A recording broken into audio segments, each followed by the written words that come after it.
Hello everyone, welcome back to this channel. आज की इस वीडियो में मैं आपके साथ क्लास 2 के बच्चों के लिए हिंदी का प्रश्न पत्र यानी कि एनुअल एग्जाम का क्वेश्चन पेपर हिंदी का शेयर करने जा रही हूं। अगर आप अपने बच्चों को हिंदी से रिलेटेड प्रैक्टिस कराना चाहते हैं आने वाले एग्जाम्स के लिए तो वीडियो को पूरा एंड तक देखें। वीडियो अगर आपको अच्छा लगे, हेल्पफुल लगे तो प्लीज वीडियो को लाइक करें। चैनल पे अगर आप नए हैं तो सब्सक्राइब करके वीडियो अदर पेरेंट्स के साथ शेयर जरूर करें। अगर आप अपने बच्चों को आने वाले हिंदी के फाइनल एग्जाम्स की तैयारी कराना चाहते हैं तो इस तरह की वर्कशीट बच्चों को घर पे बनाएं और बच्चों की प्रैक्टिस जरूर कराएं। जैसे देखिए यहाँ पे पहला प्रश्न दिया है, सही विकल्प को गोला करें। तो यहाँ पे ना बच्चों को कुछ प्रश्न दिए गए हैं जिसके कई सारे विकल्प हैं, जिसमें से जो सही विकल्प है ना उसे गोला करना है बच्चों को। जैसे देखिए पहला है गणतंत्र दिवस कब मनाते हैं। तो यहाँ पे विकल्प दिया है 24 जनवरी, 27 जनवरी या फिर 26 जनवरी। तो सही आंसर क्या होगा? गणतंत्र दिवस हम कब मनाते हैं? 26 जनवरी को। तो इस वाले विकल्प को ना हमें इस तरह से गोला करना है।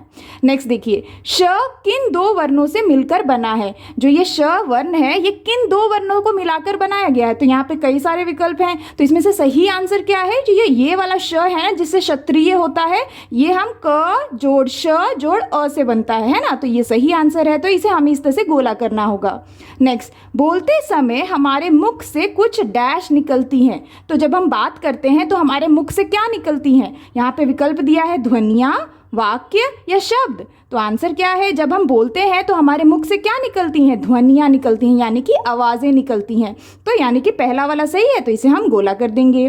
नेक्स्ट, शब्द के जिस रूप से किसी व्यक्ति वस्तु की संख्या का पता चलता है उसे डैश कहते हैं। तो यहाँ पे विकल्प दिया है वचन, संज्ञा या लिंग। तो आंसर क्या होगा? शब्द के जिस रूप से किसी व्यक्ति वस्तु की संख्या पता चलता हो उसे हम कहते हैं वचन, यानी कि पहला वाला विकल्प सही है, तो गोला करेंगे। नेक्स्ट, पुजारी शब्द का स्त्रीलिंग शब्द क्या है।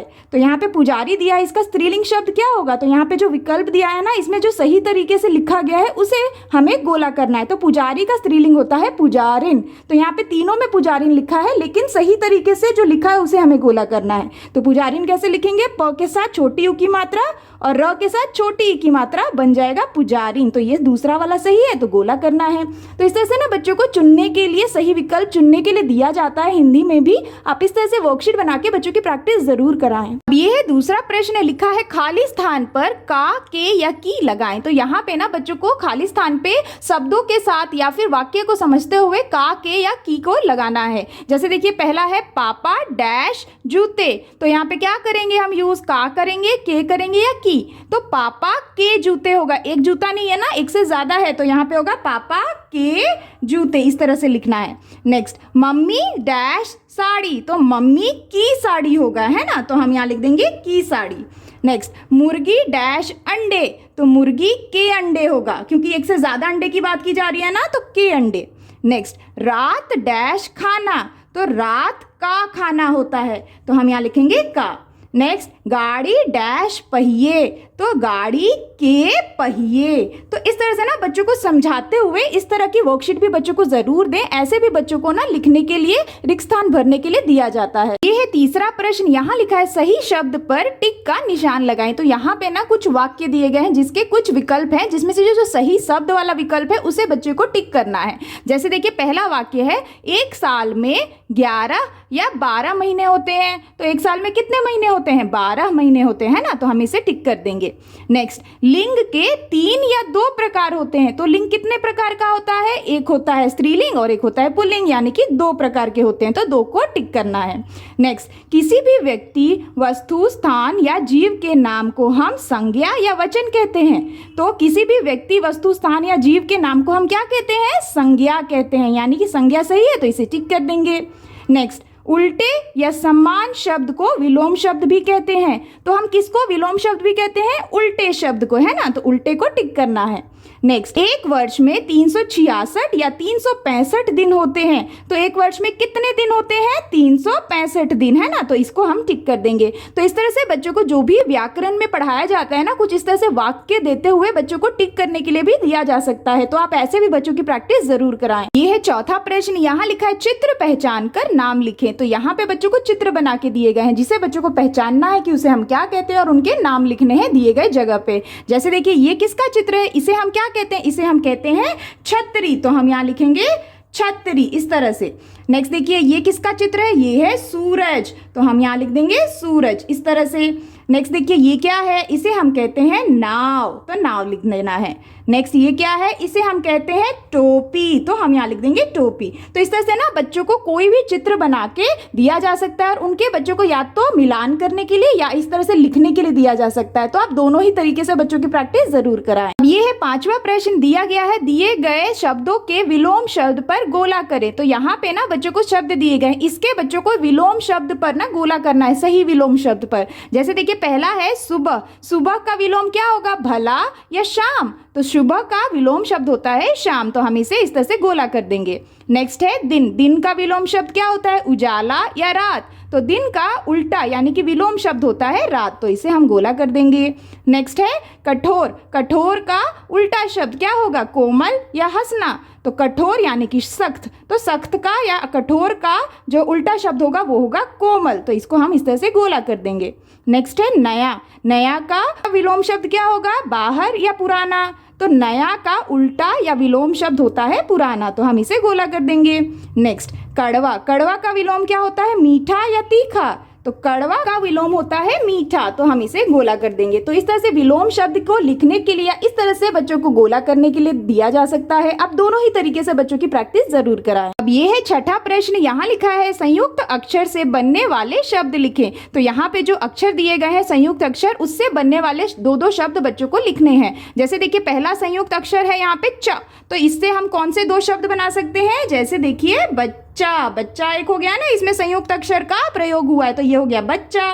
उसी तरह से लिख सकते हैं कच्चा, ठीक है, तो कच्चा हो गया। नेक्स्ट देखिए यहाँ पे आधा स और पूरी सी यानी सी बोला गया है, तो इससे हम क्या बना सकते हैं, जैसे लस्सी, लस्सी हो गया ना।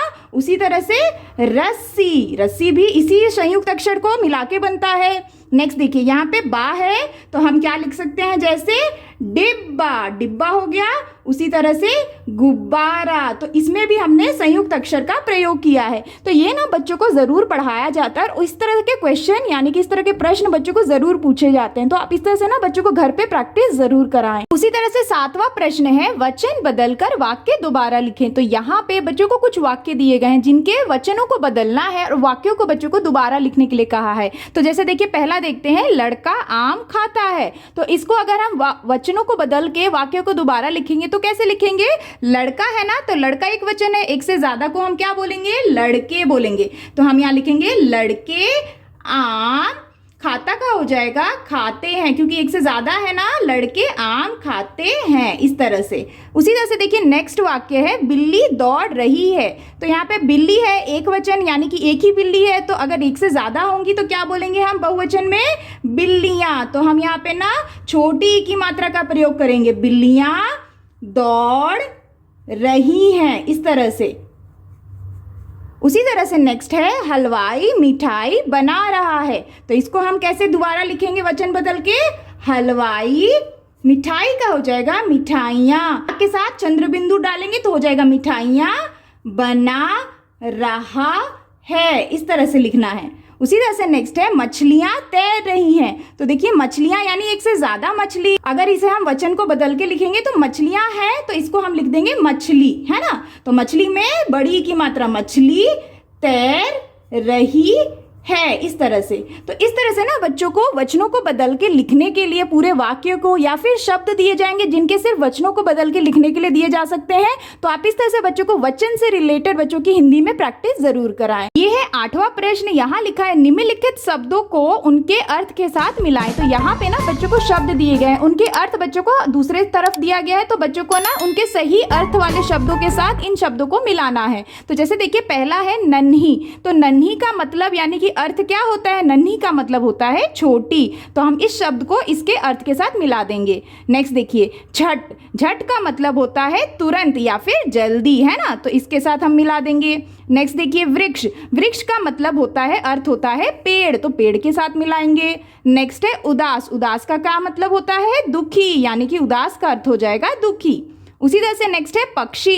पक्षी का अर्थ होता है चिड़िया, तो चिड़िया के साथ मिला देंगे। उसी तरह से है साल, का मतलब होता है वर्ष, यानी साल का अर्थ हो गया वर्ष। तो इस तरह से ना बच्चों को कई सारे शब्द पढ़ाए जाते हैं और उनके अर्थों को भी बच्चों को पढ़ाया जाता है, जिसके लिए बच्चों को इस तरह से मिलान करने के लिए वर्कशीट दी जा सकती हैं। आप ऐसे बच्चों के घर पे प्रैक्टिस जरूर कराएं। ये है 9वां प्रश्न। यहाँ लिखा है सही मात्रा लगाकर शब्द दोबारा लिखें। तो यहाँ पे जो शब्द दिए गए हैं ना, इन्हें सही तरीके से सही मात्रा के साथ नहीं लिखा गया है, जिसको हमें सही मात्रा के साथ दोबारा लिखना है। जैसे देखिए पहला है पंजाब। पंजाब कोई अर्थ वाला शब्द नहीं होता, इसको अगर हम सही मात्रा के साथ लिखेंगे तो कौन सा शब्द बनेगा? पंजाब। तो प के ऊपर बिंदु, जाब, पंजाब, इस तरह से। जैसे नेक्स्ट है चाँद। तो चाँद नहीं होगा, क्या होगा? चांद। तो चांद के साथ च के ऊपर चंद्र बिंदु, चांद, इस तरह से लिखना है।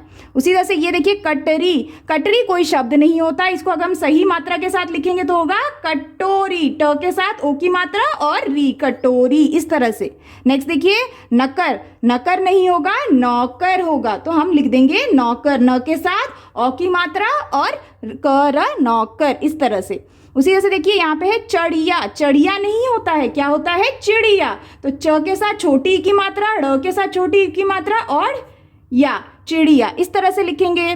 उसी तरह से देखिए नेक्स्ट है कताब। कताब नहीं होगा, क्या होगा? किताब, क के साथ छोटी की मात्रा, ताब, किताब।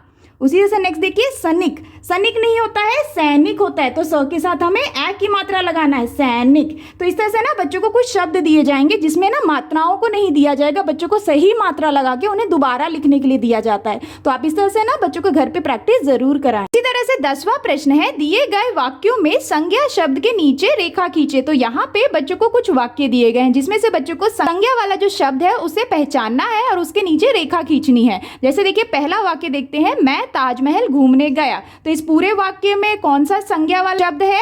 देखिए ताजमहल। ताजमहल एक स्थल का नाम है ना, इसीलिए ये एक संज्ञा शब्द हो गया, तो इसके नीचे हमें रेखा खींचनी है। उसी तरह से देखिए नेक्स्ट है राहुल सो रहा है। तो इस वाक्य में संज्ञा कौन सा है? राहुल, क्योंकि ये एक व्यक्ति का नाम है। उसी तरह से नेक्स्ट है चिड़िया उड़ रही है। तो इस वाक्य में संज्ञा शब्द कौन सा है? चिड़िया, तो इसके नीचे रेखा खींचेंगे। उसी तरह से नेक्स्ट है मैंने नया बस्ता खरीदा। तो यहाँ पे संज्ञा शब्द कौन सा है? बस्ता, है ना, क्योंकि एक वस्तु का नाम है ना, तो इसीलिए ये संज्ञा शब्द हो जाएगा। उसी से नेक्स्ट है वह पेड़ बहुत बड़ा है।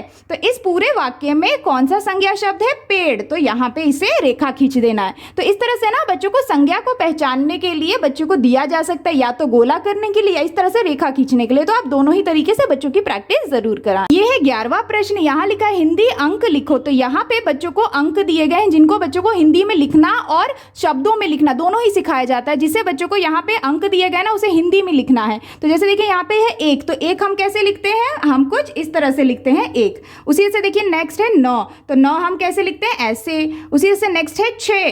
तो 6 हम कैसे लिखेंगे? ऐसे। उसी तरह से नेक्स्ट है यहाँ पे 20। तो 20 कैसे लिखते हैं? कुछ इस तरह से। नेक्स्ट है 5। 5 हम लिखते हैं ऐसे। तो इस तरह से ना बच्चों को अंकों की जानकारी दी जाती है शब्दों के रूप में और लिखना दोनों ही सिखाया जाता है। तो आप दोनों तरीके से बच्चों को अंक से रिलेटेड प्रैक्टिस जरूर कराएं। अब नेक्स्ट देखते हैं, नेक्स्ट क्वेश्चन है चीजों के रंग लिखें। यहाँ पे ना बच्चों को कुछ चीजों के नाम लिखे गए हैं जिनको बच्चों को पढ़ना है और वो चीज कौन से रंग में दिखती है या होती है उनके रंगों के नाम लिखने हैं। जैसे देखिए पहला है आसमान। तो आसमान किस रंग का होता है? नीला। तो हम यहाँ लिख देंगे नीला, इस तरह से। उसी तरह से नेक्स्ट देखिए सेब। सेब कौन से रंग का होता है? लाल। तो लिख देंगे लाल। नेक्स्ट देखिए बाल। बाल कौन से रंग का होता है? काला। तो लिख देंगे काला। उसी तरह से नेक्स्ट है पत्ता। पत्ता होता है हरे रंग का, तो हरा लिख देंगे। नेक्स्ट देखिए दांत। दांत कौन से रंग का होता है? सफेद। तो हम यहाँ लिख देंगे सफेद, कुछ इस तरह से। तो इस तरह से ना बच्चों को अंक और रंगों के नाम ये बच्चों को प्रैक्टिस कराई जाती है। जैसे यहाँ पे बच्चों को चीजों के नाम लिख के दिए गए हैं, ऐसे भी आप बच्चों की प्रैक्टिस करा सकते हैं या फिर आप रंगों को दे सकते हैं और उनको पहचान के बच्चों को उनका नाम लिखने के लिए दे सकते हैं। आप दोनों ही तरीके से बच्चों की प्रैक्टिस जरूर कराएं। ये है 13वां प्रश्न। नीचे दिए गए कथन के आगे टिक और क्रॉस का निशान लगाएं। तो यहाँ पे ना बच्चों को कुछ कथन दिए गए हैं जिसे बच्चों को पढ़ना है। अगर कथन सही है तो टिक करना है और अगर गलत कथन है तो क्रॉस करना करना है। जैसे देखिए पहला कथन देखते हैं, छात्र शब्द का स्त्रीलिंग छात्रों होता है, तो छात्र का स्त्रीलिंग क्या होगा, छात्राएं होगा, और यहाँ पे छात्रों बोला गया है तो ये गलत कथन हो जाएगा ना, तो क्रॉस कर देंगे। नेक्स्ट देखिए, फरवरी में 28 दिन होते हैं, ये कथन सही है या गलत, सही है, तो हम सही का टिक का निशान लगाएंगे। नेक्स्ट देखिए, जुलाई अगस्त से पहले आता है, क्या ये कथन सही है, बिल्कुल सही है, जुलाई अगस्त से पहले आता है, तो हम सही का निशान लगा देंगे। नेक्स्ट देखिए, इस अंक का मतलब 19 होता है, तो ये कौन सा अंक है, ये है 1 और 9 यानी कि 19, तो ये कथन सही है, तो टिक का निशान लगा देंगे। नेक्स्ट देखिए, 10 महीने मतलब 1 साल होता है, तो 10 महीने का 1 साल होता है, नहीं 12 महीने का होता है, तो ये जो कथन है ये गलत है, तो हम गलत का निशान लगाएंगे। नेक्स्ट देखिए, शिक्षक दिवस सितंबर के महीने में मनाया जाता है, तो हम शिक्षक दिवस कब मनाते हैं, सितंबर के महीने में, तो ये कथन सही हो जाएगा, तो टिक कर देंगे। नेक्स्ट देखिए, जून के महीने में स्कूल की छुट्टियां होती हैं, तो स्कूल की छुट्टियां कब होती हैं, जून में होती है ना, तो इसीलिए ये कथन भी सही है, तो टिक कर देंगे। तो इस तरह से ना बच्चों को कथनों को समझने के लिए और वो सही है या गलत, इस तरह से बच्चों को वर्कशीट दी जा सकती हैं। आप इस तरह से बच्चों को सही और गलत पहचानने के लिए बच्चों को प्रैक्टिस करा सकते हैं। इसी तरह से नेक्स्ट 14वां प्रश्न है, नीचे लिखी चीजों को पहचान कर उन्हें क्या कहते हैं लिखें। तो यहाँ पे ना बच्चों को कई सारे नाम लिखे गए हैं चीजों के, तो इन चीजों को क्या कहते हैं, किस नाम से हम जानते हैं, उनके नाम ना बच्चों को दिए गए जगह पे लिखना है। देखिए पहला है गोभी, आलू, भिंडी, तो ये किन चीजों के नाम है, सब्जियों के नाम है ना, तो इन्हें हम क्या कहते हैं, सब्जी कहते हैं, तो हम यहाँ पे लिख देंगे सब्जी, इस तरह से। नेक्स्ट देखिए, मूंग, चना, अरहर, तो ये सारे क्या है, ये है दाल, तो हम यहाँ लिख देंगे दाल। नेक्स्ट देखिए, तापी, गंगा, यमुना, तो ये क्या है, ये है नदियों के नाम, तो हम यहाँ लिख देंगे नदी। नेक्स्ट देखिए, पीपल, बरगद, नीम, पीपल, बरगद, नीम क्या है, पेड़ के नाम है ना, तो हम यहाँ लिख देंगे पेड़। उसी से नेक्स्ट है कुत्ता, गाय, भैंस, तो ये इन्हें हम क्या कहते हैं, इन्हें हम कहते हैं जानवर, तो हम यहाँ लिख देंगे जानवर। सेम वे नेक्स्ट है तरबूज, आम, बेर, तो ये क्या है, ये है फल, तो हम यहाँ लिख देंगे फल। तो इस तरह से ना बच्चों को बताया जाता है कि किनको हम किन नाम से जानते हैं, तो आप उसे समझाने के लिए ना ऐसी वर्कशीट देके बच्चों की प्रैक्टिस जरूर कराएं। Sorry for today's videos friends, I hope कि आपके बच्चों के लिए ये हिंदी से रिलेटेड फाइनल एग्जाम की प्रैक्टिस वर्कशीट काफी हेल्पफुल रही होंगी। आप इस तरह की वर्कशीट बना के बच्चों को आने वाले हिंदी के एग्जाम के लिए तैयार जरूर करें। उम्मीद करती हूँ वीडियो आपको अच्छा लगा होगा, हेल्पफुल रहा होगा। अगर अच्छा लगा हो, हेल्पफुल रहा हो तो प्लीज वीडियो को लाइक करें। चैनल पे अगर आप नए हो तो सब्सक्राइब करना ना भूलें। मिलती हूँ आपसे नेक्स्ट वीडियो या वर्कशीट के साथ, तब तक के लिए take care and bye bye.